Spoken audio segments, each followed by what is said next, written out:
네, 안녕하세요. 사경의 3년급 열왕 이야기 담당하고 있는 예수님교회 담임하고 있는 한만희 목사입니다. 반갑습니다.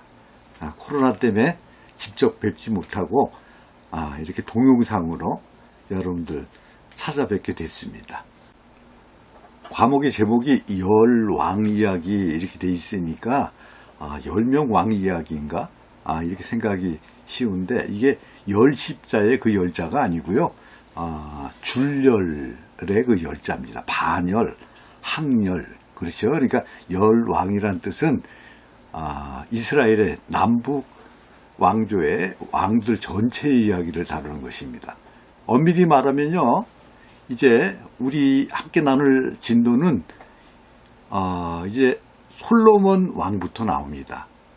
초대는 사울왕이죠. 사울왕이 2대가 다윗왕인데 그 두 왕 이야기는 사무엘서에 나와 있는 내용입니다. 자, 첫 번째로 열왕기서는 어떤 책일까요? 열왕기상은요.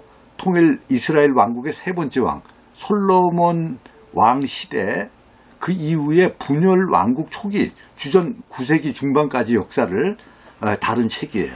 이어서 열왕기하는 주전 9세기부터 북왕국 이스라엘과 남왕국 유다가 차례로 안타깝게 멸망되어져요. 그 멸망하기까지의 역사를 왕들과 왕뿐만이 아니라 정말 왕에게 어떻게든 하늘의 뜻을 전하려고 애썼던 그 예언자들, 다시 말해서 나라를 치리했던 왕들과 왕에게 어드바이스를 하려고 하늘의 뜻을 전하려고 애썼던 그 예언자들을 중심으로 기술한 책이다. 이렇게 이해하시면 되겠습니다. 두 번째로 우리가 함께 살펴볼 것은 뭐냐? 왕국이 왜 어떻게 분열했냐? 솔로몬이 죽자요. 이제 북쪽 지파 대표들이 르호보암을 찾아왔어요. 르호보암이 솔로몬의 아들이잖아요. 왕으로 추대하고 싶다. 그러나 조건이 있다. 조건이 뭐냐? 우리가 너무 힘들게 부역을 했으니 우리를 좀 경감을 시켜다오. 이런 얘기를 해요. 신하들의 이제 여러 의견이 있었는데 젊은 신하들의 강경책을 르호보암이 받아들였어요. 부치는 채찍으로 나는 전갈로 너희를 징치하리라. 이거 뭐 혹 들려다가 혹 붙이는 뭐 이런 상황이 되는 지경이 됐어요. 결국 이스라엘은 정말 르호보암의 남유다와 여로보암은 사울의 후손이에요. 여로보암의 북이스라엘로 갈라지게 됐어요. 그래서 우리들 이제 열왕기서를 상하를 보면서 기억해야 될 이제 여로보암의 길이라는 단어와 다윗의 길이라는 두 갈래가 갈라지는데 우리가 요절처럼 기억해야 될 두 귀절을 소개를 합니다. 열왕기하 22장 2절에 보면 요시야가 여호와 보시기에 정직히 행하여 그의 조상 다윗의 모든 길로 행하고 좌우로 치우치지 아니하였더라. 이런 말씀이 나오고 열왕기상 16장 26절에 보면 느밧의 아들 여로보암의 모든 길로 행하며 그가 이스라엘에게 죄를 범하게 한 그 죄 중에 행하여 그들의 헛된 것들로 이스라엘의 하나님 여호와를 노하시게 하였더라. 이와 같이요. 두 길이 있는 거예요. 하나님이 기뻐하시는 다윗의 길이 있는 반면에 하나님께 이제 죄를 범하는 여로보암의 길이 있다는 것을 전반적인 열왕기서에서 우리에게 들려주고 있습니다. 어느덧 세 번째 챕터를 함께 보실 시간이 됐습니다. 그게 분열의 원인을 이제 구체적으로 살펴볼 텐데요. 뭐 여러 이유가 있겠죠. 그러나 시간상 한 두 가지 정도 여러분과 함께 나누려고 합니다. 첫 번째는 뭐냐?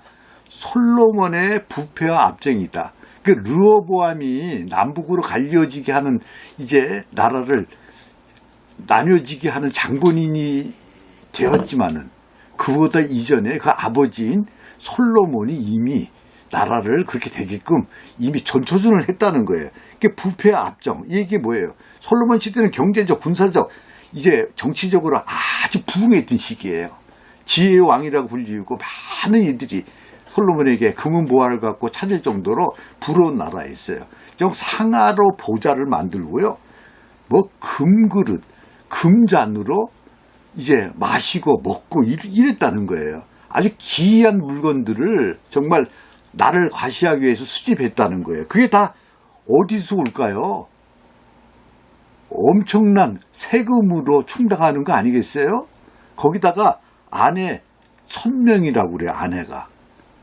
일반적으로 말하는 아내는 700명. 그러니까 이게 원어로 보면요. Wives of Royal Births 이렇게 돼 있어요. 이게 왕족이라는 얘기예요. 왕족. 이웃나라의 왕의 이제 여인들을 700명 데리고 살고요. 그리고 이제 수청 드는 여인. 이거 칸커바인이라고 원어에 되어 있는데 이거 영어 사전 보면요. 세컨 이하의 처라고. 그리고 뭐 좀 좋은 말로 말하면 내연의 처? 한 음절로 말하면 첩? 뭐 이런 개념이 300명이나 도합 1000명의 여인을 거느렸어요. 솔로몬의 마음이 하나님에게서 돌아선 아주 주된 원인은요. 이렇게 부귀영화하고요. 하나는 후비로 들어온 많은 이방 여인들 때문이었다. 여인들이 그냥 왔을까요? 그들이 믿던 모든 신, 취미 뭐 이런 것들을 다 가지고 왔어요. 그래서 계속적으로 솔로몬을 세뇌시키는 거예요. 결과적으로는 그 지혜로운 엄청난 하나님이 기뻐하시는 마음에 쏙 들었던 그 이제 솔로몬이 히돈의 여신 아스다롯을 쫓았다. 이런 게 이제 본문에 막 나오고요. 암몬의 우상이 밀곰이라고 해요. 그 밀곰을 따라 악을 행하고 모압의 신 그모스를 위해서 산당을 짓고 몰록을 섬기기도 했다. 이렇게 본문에 쭉 나와 있어요. 그러니까 외국인 아내들이 하자는 대로 그들의 신에게 향을 피우고 뭐 제사도 드리고 이런 내용들이 열왕기상 11장 4절에서 8절에 아주 적나라하게 잘 이제 기록이 되어 있어요. 아까 지금 사치 비용에 대한 얘기했는데 그거 감당하려고 과도한 세금 걷었어요. 성전 짓기도 했지만 또 궁전 짓기 위하여 백성들을 아주 혹독하게 부역시켰어요. 뼈골이 빠질 정도로. 그리고요 심각한 거 뭐냐, 그 전까지 이제 12지파의 자율권이 있었어요. 그래서 이제 그 지역을 그 12지파의 대표가 장악을 했다면 이제 지방에까지도 자신에게 충성하는 그런 감독관 12를 파견해 가지고요. 권력을 중앙 집권자로 다 집중하게 만들었다. 화가 날까요? 안 날까요? 예. 그래서 이제 이 분열의 원인 중 두 번째로 지파의 갈등에 대한 얘기를 조금 나누겠습니다. 원래 이스라엘 12지파는 어떤 사람들이에요? 모세에 의해서 여호수아를 통해서 그 가나안 땅을 목숨을 걸고 정복했잖아요. 그래서 땅을 공평하게 나누어 줬어요. 그 이후에 이들은 서로 아주 가깝게 왕래하면서 살았어요.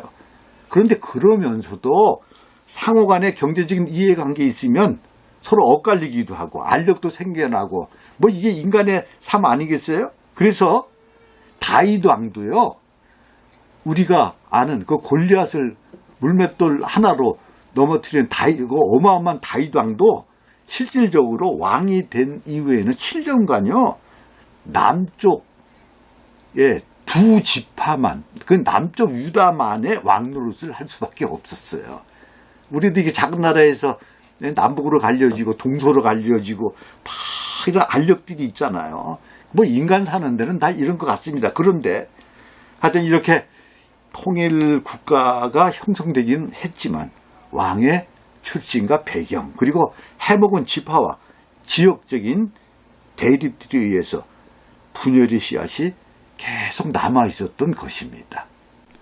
네, 여로보암의 길로 북왕국 왕들이 갔다고 말씀드렸어요. 하나님이 정말 노하실 길인데 그러면 북왕국 왕들의 제약들이 있을 거 아니에요. 그걸 이제 살펴보려고 합니다. 북왕국은요.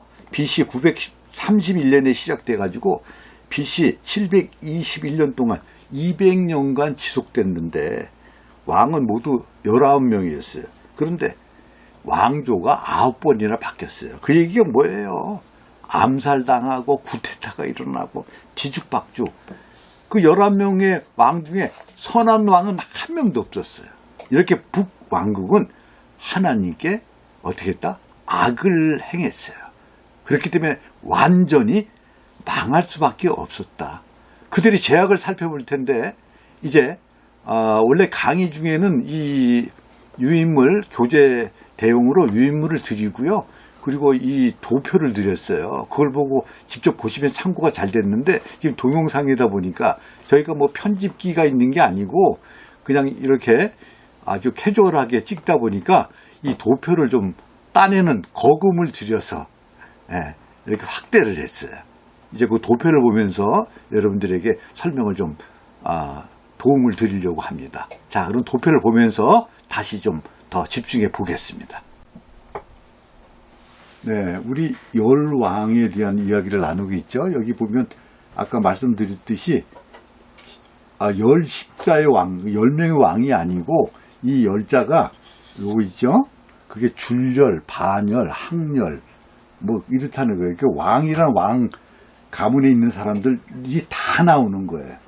그래서 먼저 이제 북왕국 왕들 얘기를 좀 나누려고 합니다.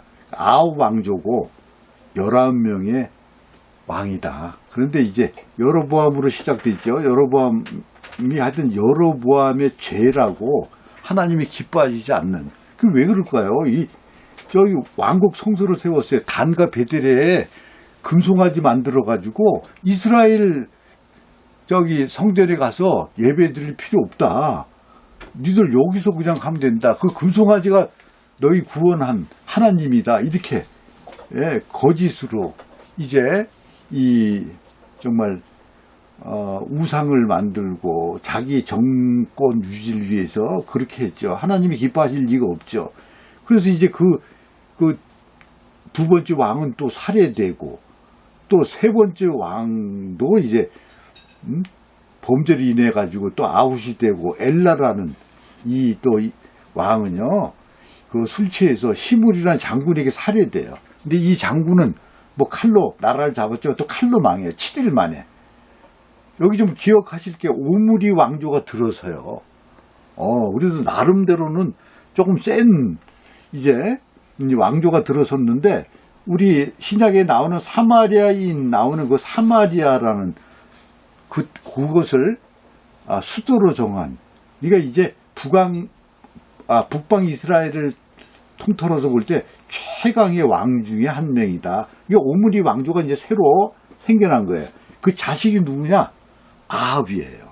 근데 이거 북이스라엘 그 역사 속에서 가장 악한 왕이다라고. 그러니까 바숭배했죠. 그리고 그 나봇이라는 사람의 포도원을 이제 이세벨이가 탐내가지고 거짓 증인 내세워가지고 막 강제를 뺐고, 그러니까 이제 엉망진창인 거죠. 그런데 또 이세벨 부인이 왕비가 이세벨인데 이세벨은 정말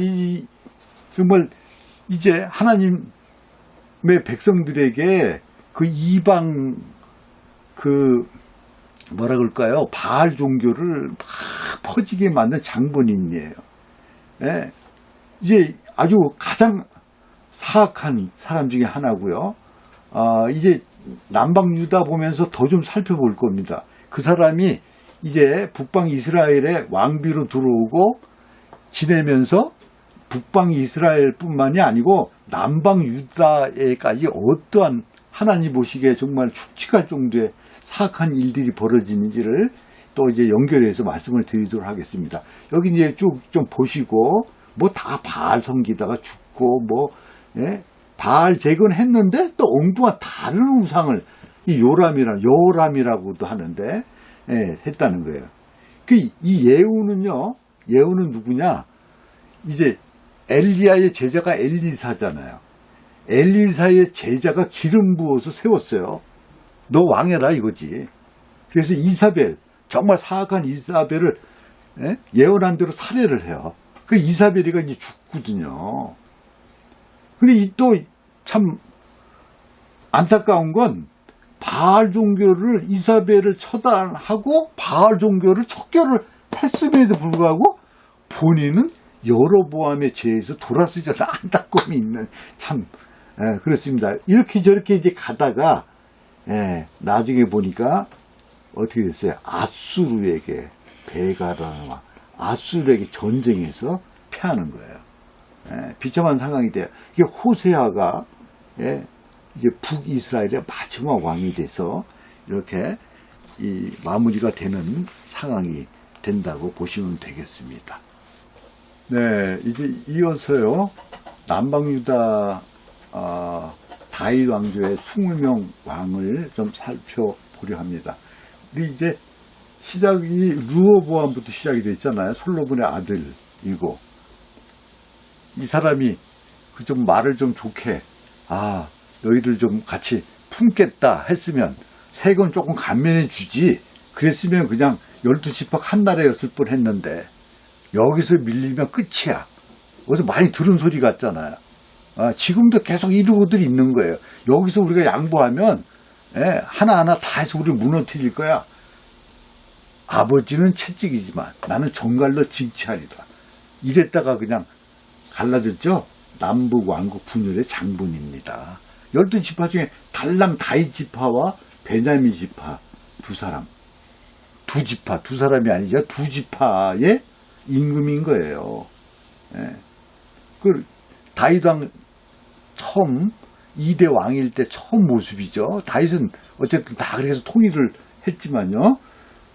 여기 지금 20명의 왕들이 있죠. 이렇게 나라가 시작돼서 으쌰으쌰 계속 갔는데 가다 보니까 이제 끝에 20대 왕은 여기 있는 17번째 18번 19번 이야기 요시야의 아들이에요. 그런데 뭐 이렇게 저렇게 잡혀가고 뭐 어떻게 되고 끌려가고 그러다가 이제 이 감이 없으니까 마지막 왕이 돼가지고 어떤 일이 벌어지냐. 끝판에는 이 시드기야가 두 눈이 정말 뽑힌 채로 우리 저 노래 중에도 철사줄로 꽁꽁 묶여 무슨 뭐 단장의 미아리 꼬개인가 이런 거 애달픈 노래가 있습니다만 더 심한 것 같아. 두 눈이 뽑힌 채로 바벨론으로 끌려가요. 완전히 이렇게 나라가 이제 멸망하는 얘기가 나와요. 근데 우리 이 안에서 이제 북방 이스라엘과 남방 유다의 차이점은 뭐냐? 다윗의 길로 하나님이 기뻐하실 그 길로 간 왕들이 있다는 거예요. 7 왕들이 여기 지금 아사라는 왕, 여호사밧, 여호람, 요아스, 우시야, 히스기야.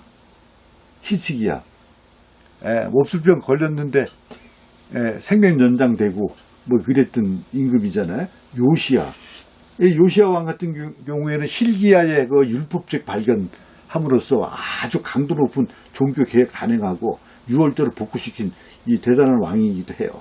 자, 이렇게 다윗의 길로 간 7명의 왕이 있고요. 여기 지금 파란색으로 되어 있는 또 여기 표시되어 있는 세 번째 왕 아사왕, 여호사밧, 그리고 요아스, 히스기야, 또 요시야는요 개혁자예요. 여러분이 그렇게 기억하면 좋겠고요. 근데 우리 봐야 될 게 있어요. 악이라는 거는 그걸로 그냥 그치지가 않아요. 왜? 혼자 죄짓는 불안하거든요. 그거 자꾸 확산하려고 그래요. 악이요. 아주 상당히 나라를 부강시키고 뭔가를 전쟁에서도 막 승리를 하면서 승승장구했는데 왕권이 언제 흔들릴지 모르니까 불안해가지고 외국과 자꾸 이제 그 동맹을 맺잖아요. 그래서 그 이세벨 이방 여인과 결혼하잖아요. 했는데 이게 어떤 일이 벌어지냐? 이제 여호사밧이요. 무슨 생각을 하냐? 여호사밧이 25살에 이제 여기 지금 여호사밧 얘기예요. 여호사밧이 25세 왕 된 후에 여러 계획 거치고요. 35년간 유다를 통치한 아주 경건한 왕이었어요. 그런데요, 정말 이 우상도 철거하고 성경 가르칠 수 있는 사람 뽑아가지고요, 각성을 돌면서 백성들에게 율법을 가르쳐서 해이해진 백성들로부터 여호와의 법을 준수하는 일에 중요성을 깨닫게 했던 아주 귀한 왕이에요.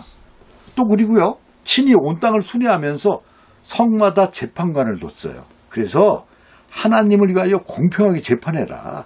그래야 억울한 일이 적을 거 아니에요. 이게 당부되고요. 정말 여호사밧은, 여기 있죠, 네 번째 와, 여호사밧은 다윗 이후에 나타나 복이 든 성군이다라고 이제 얘기를 하고 있어요. 그런데 뭐냐, 이제 아합 왕과 동맹을 맺어요. 동맹.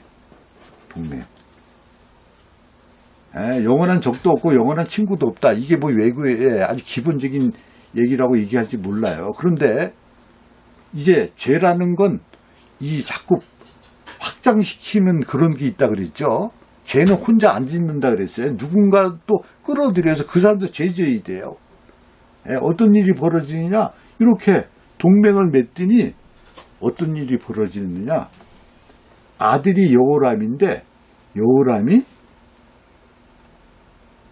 이 아합의 딸, 그게 누구의 딸이에요? 이세벨의 딸이에요. 이세벨의 딸과 아합의 딸 아달라와 결혼을 시켜요.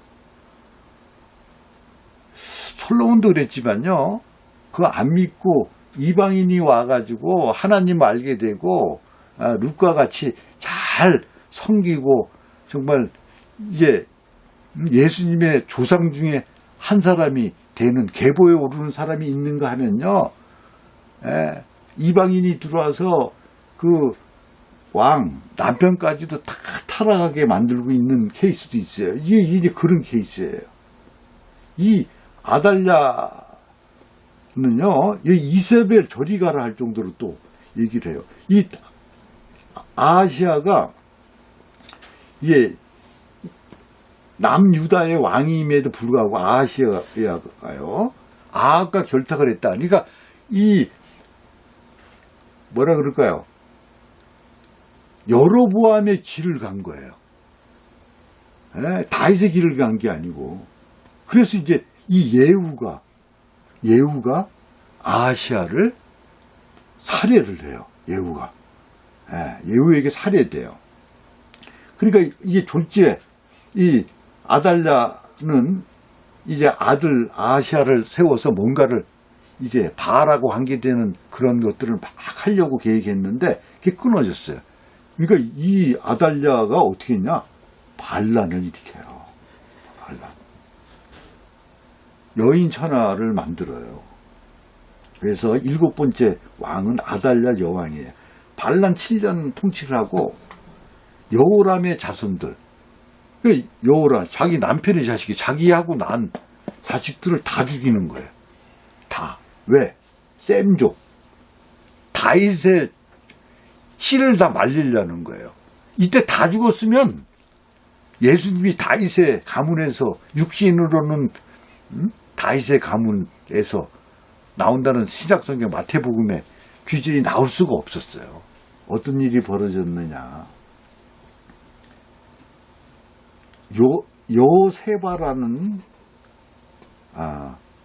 여인이 있어요.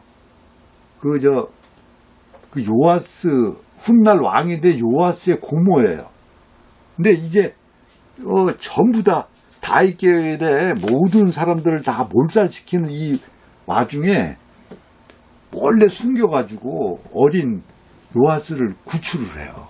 그 훗날 다시 이제 다윗의 그 가문을 잇는 일을 하게 됐어요.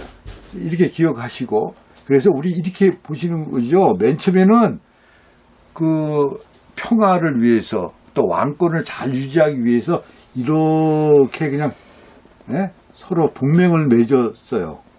동맹을 맺었어. 그 자꾸 이제 가다 보면 그냥 뭐 하나 더 확실하게 뭐 돼야 되는 거 아니야? 뭐 서로 그냥 사돈 맺자 이렇게 해가지고 딸이, 이사벨의 딸이 또 일로 이렇게 시집을 왔어요. 그 와서 잘하고 어진 왕비로 내조를 잘하고 이제 이 그 남방 유다의 정말 그 모든 것들을 축복받는 나라로 되는 거 일주했으면 얼마나 좋겠어요.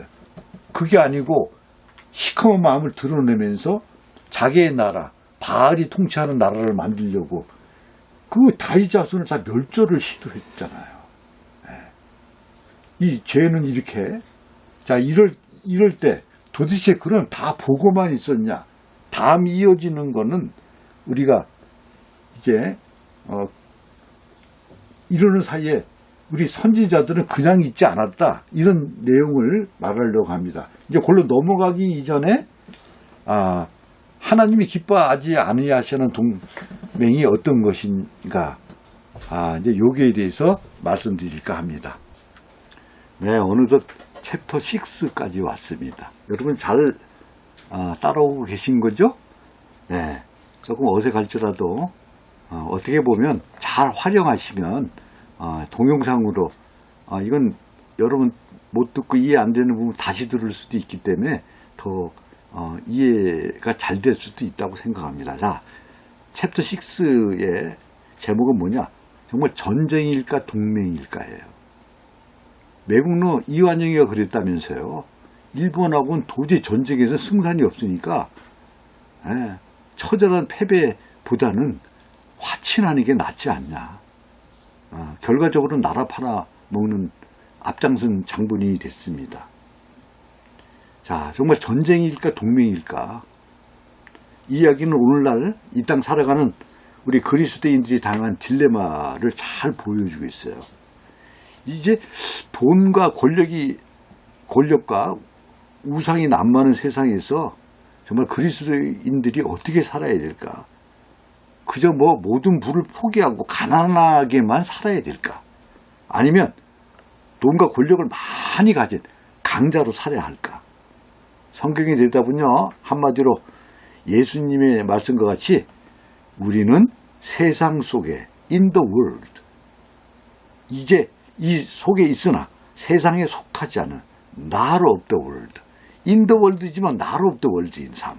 그 요한복음 17장 15절과 에서 이제 16절에 그런 내용이 잘 기록되어 있잖아요. 이렇게 살아야 된다. 그렇게 살려면 이러한 삶은 현실의 뿌리 깊은 영성을 필요로 한다. 우리는 세상 속에 살기 때문에 세상에 재화나 힘을 가질 수 있어요. 돈이나 권력도 모두 하나님이 주시는 선물이기 때문에 그렇습니다. 하지만 마음의 중심에 그것을 두지 않고 하나님만을 신뢰할 수가 있느냐, 그게 문제라는 거예요. 정치가로서 여호사밧은 아합과의 전쟁을 피하고 서로 평화롭게 지내야 했는데 악한 아합의 가문과 사돈 맺고 운명 공동체가 되는 일 피했어야만 했다는 거예요. 복잡한 국제 경제 속에서요, 다른 나라들과 평화롭게 지내는 것 아주 중요하지만 그들의 군사력에 일방적으로 의존해서는 안 될 것이라는 겁니다. 물론 역사의 현장에서 보이지 않는 하나님과 그의 능력을 의지하는 것은 실제로 어려운 일임에도 정말 더욱더 현실적이고 실제적인 도움이 절실할 때 눈에 보이거나 당장 사용할 수 있는 세속적 방법 의지하는 것이 정당해 보이기도 합니다. 어쩔 수 없지 않느냐. 남쪽 유대 왕들은요, 급변하는 세계 정세 속에서 살아남기 위해서 하나님을 예배하고 의지하기보다는 안타깝게도 현실적으로 더 가깝게 느껴지는 아시리아나, 이집트, 애굽이죠. 같은 세상의 권력이나 그 상징인 우상에 의지하는 모습을 많이 보여주었어요. 하지만요, 저들은 그렇게 문제를 해결하려고 발버둥 쳤어요. 그러나 그들은 실패하고 말았습니다. 다른 나라와 동맹을 맺는다고 해도 그들의 경제력이나 군사력을 믿지 말고 하나님 의지하고 현명하게 대처해야 한다는 것입니다. 성경은 지도자와 국민들이 하나님을 의지할 때에만 평화와 번영을 보장받는다는 사실을 이스라엘 역사를 통해서 반복해서 보여주고 계십니다. 네, 어느덧 거의 이제 마지막으로 가고 있는 이제 7번째 챕터가 됐습니다. 7번째 챕터는 이런 상황 속에서 모두들 그냥 엄청난 고통 속에 있음에도, 죄악의 현장 도가니 속에 있음에도 선지자들은 뭐 했느냐, 많은 목소리를 냈다는 거예요. 우리 7번째 챕터로 예언자의 목소리를 이제 열왕기 상하 그 물고기 그림이라고 우리 이해를 위해서 자료를 쓰기 참 좋은 게 있어서 소개를 드리려고 합니다. 아까 도표와 이제 그런 것들을 여러분들이 보실 수 있게 링크해서 출력할 수 있도록 연결해 드릴 생각도 지금 갖고 있습니다. 예언자들의 목소리에 대한 얘기를 이어서 하는데요. 예언자라는요, 단순히 미래일 마치는 그 점쟁이하고는 달라요. 예언자는 도대체 어떤 사람들이냐? 하나님께서 모세에게 주신 율법을 근거해서 그 당시 사회를 판단하고 하나님의 뜻을 전달해 주는 사람들이었다. 수많은 예언자들이 당시의 권력자들에게 하나님의 뜻을 전하다가 갇히기도 하고 매를 맞기도 하고 때로는 죽기도 했다는 겁니다.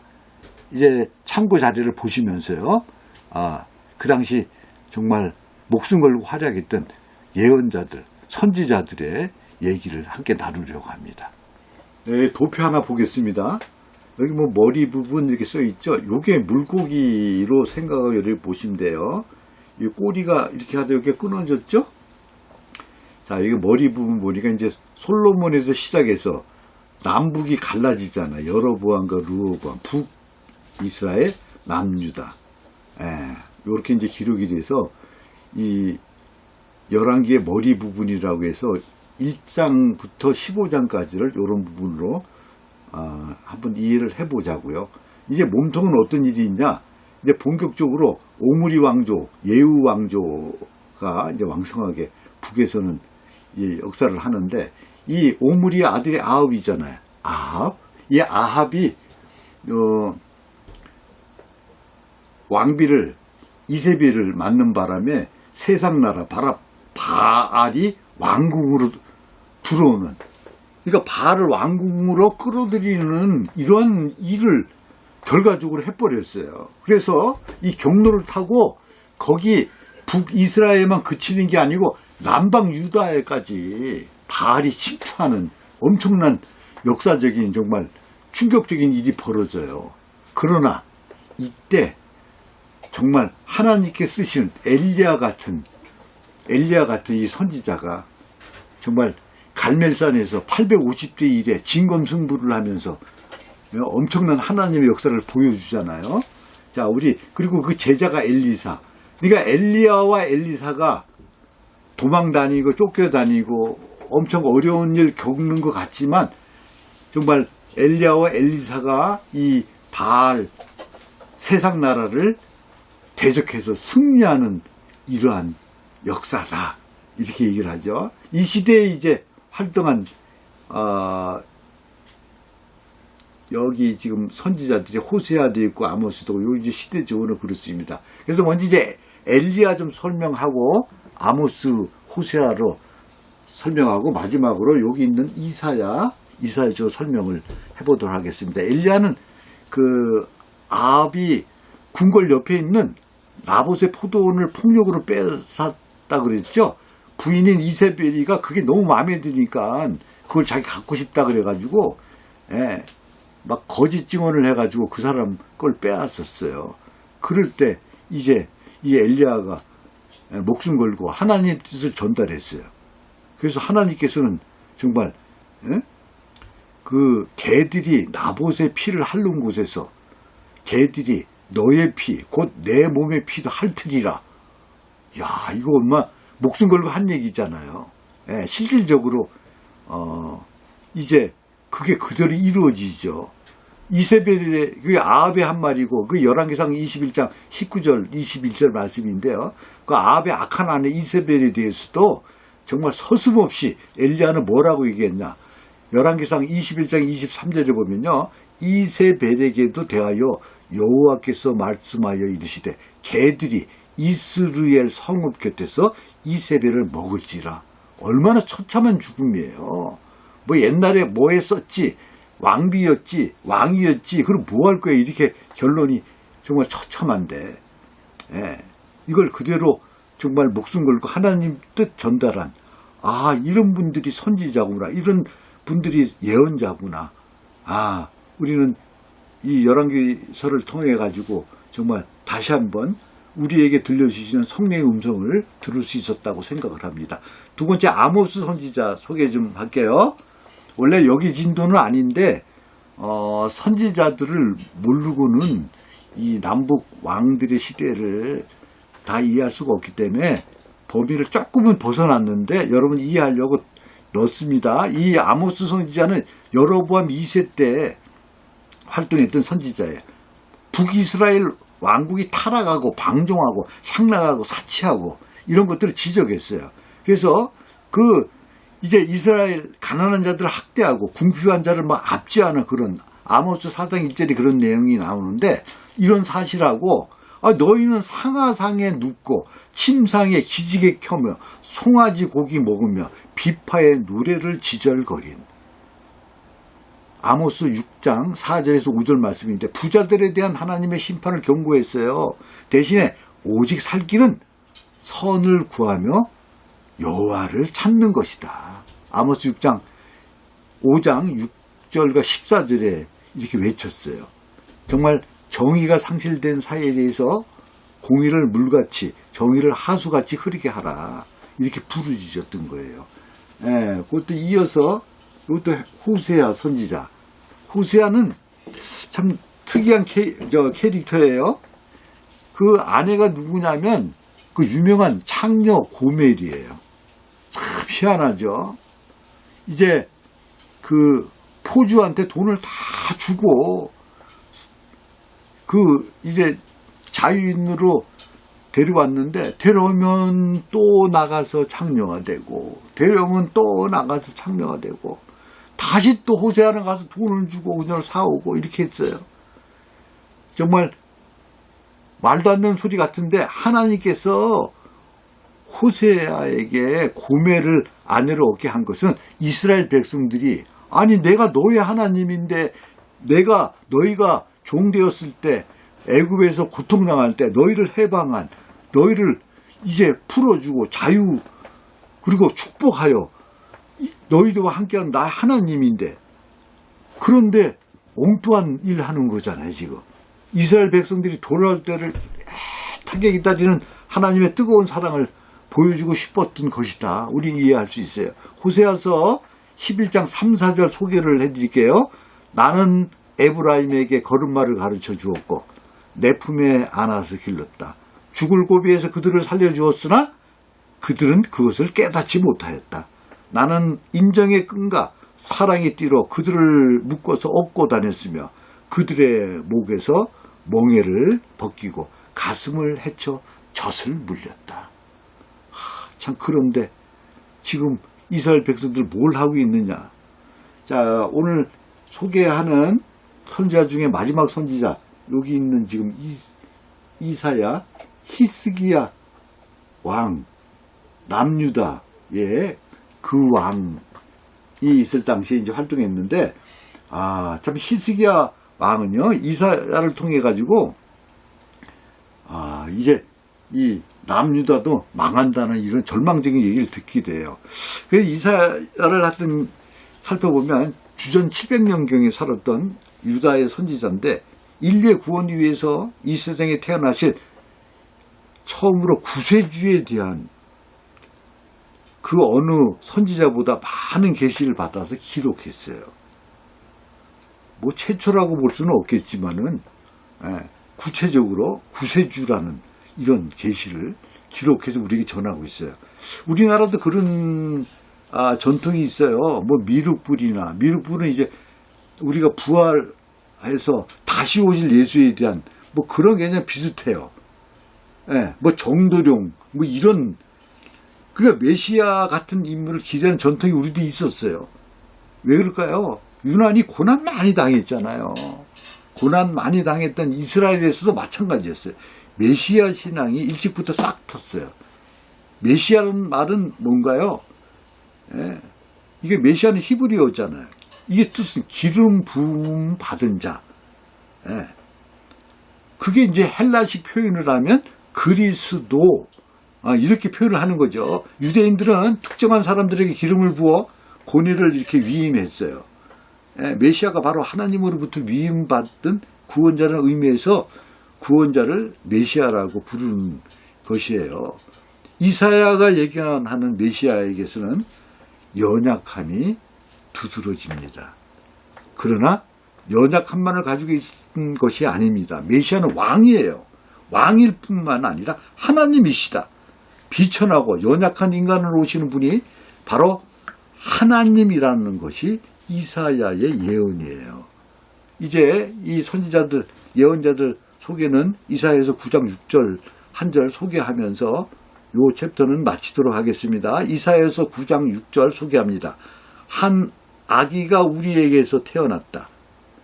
우리가 한 아들을 얻었다. 그는 우리의 통치자가 될 것이다. 그의 이름은 기묘자, 모사, 전능하신 하나님, 영존하시는 아버지, 평화의 왕이라고 불릴 것이다.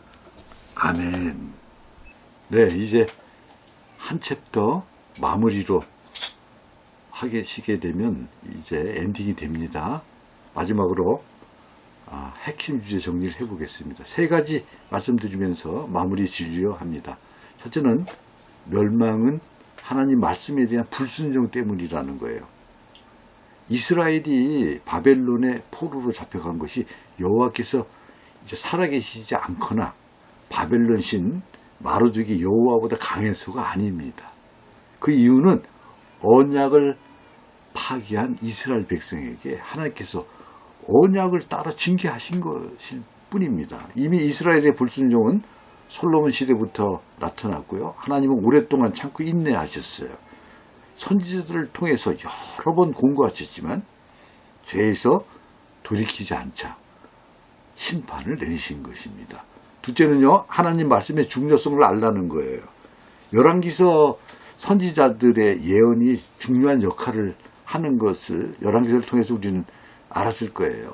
예언서에서는 대부분 예언자들의 성취가 기록되어 있지 않아요. 그러나 열왕기서에서는 모든 참 선지자의 말이 성취되는 것을 보여주고 있습니다. 또한 열왕기서 기자는요, 단순히 남유다와 북이스라엘의 왕정사를 기록하는 것보다는 하나님 언약의 말씀이 역사 속에서 어떻게 실증되어지는 것을 실질적으로 보여주고 있습니다. 이제 정리의 세 번째는 하나님은 비극 속에서 부르는 희망의 노래시다라는 거예요. 이스라엘 백성들의 죄로 이제 나라는 망하지만 그러나 하나님은 그들을 포기하지 않으셨다는 겁니다. 하나님은 다윗 언약의 기초에서 자비와 사랑을 베풀어 주시는 것을 우리는 알 수 있어요. 마지막 이제 열왕기서에 기록된 요아긴 왕 사건 속에서 보면요, 이제 남유다까지 멸망은 하지만 하나님은 머지않아 이스라엘을 다시 이 절망 속에서 회복시키실 소망을 보여주고 계세요.